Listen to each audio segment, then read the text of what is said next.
अध्यक्ष महोदय, यह सामर्थ्य का उद्घोष था।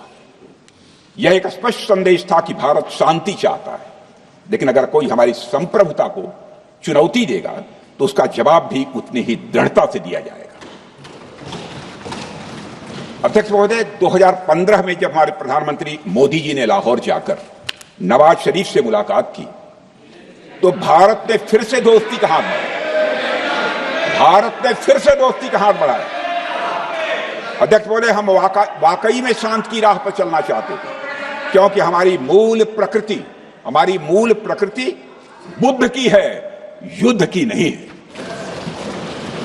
हमारी सरकार ने भी पाकिस्तान के साथ शांति स्थापित करने के अनेक प्रयत्न किए हैं, लेकिन बाद में हमने 2016 में सर्जिकल स्ट्राइक से, 2019 में बालाकोट में एयर स्ट्राइक से और 2025 के ऑपरेशन सिंदूर से हमने शांति स्थापित करने का दूसरा रास्ता अपनाया है। अध्यक्ष महोदय, अब हमारे प्रधानमंत्री श्री नरेंद्र मोदी जी और हमारी सरकार का स्टैंड बिल्कुल क्लियर है कि टेररिज्म और टॉक्स ये दोनों साथ नहीं चल सकते, क्योंकि सभ्य मुल्कों के बीच बातचीत होती है। अध्यक्ष महोदय, लोकतांत्रिक देशों में बातचीत होती है, पर एक ऐसा देश जिसके वजूद में लोकतंत्र का एक कतरा भी न हो और सिर्फ रिलीजियस फैनेटिसिज्म, टेररिज्म और हेट्रेड अगेंस्ट इंडिया हो, उसके साथ संवाद किसी भी सूरत में नहीं किया जा सकता, क्योंकि टेररिज्म की भाषा जो अध्यक्ष महोदय होती है वह खून, डर और नफरत है, संवाद नहीं। गोलियों की आवाज में संवाद की आवाज दब जाती है। जहां खून बहता है वहां बातचीत की गुंजाइश अध्यक्ष महोदय नहीं बचती है। अध्यक्ष महोदय, पाकिस्तान की वर्तमान स्थिति अब जग जाहिर है। जिस देश ने आतंक को अपनी विदेश नीति का औजार बना लिया वह अंततः अपने ही जाल में फंस जाता है।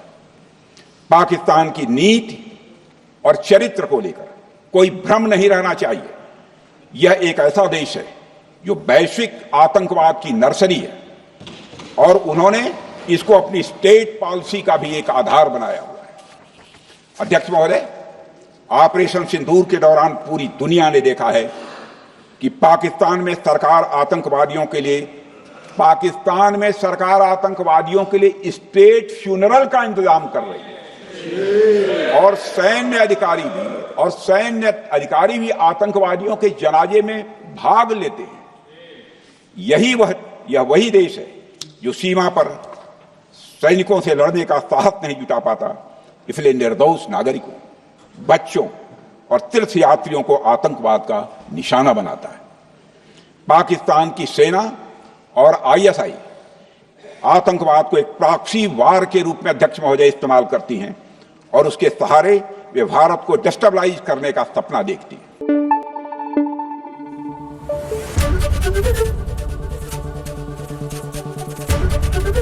एबीपी न्यूज आपको रखे आगे।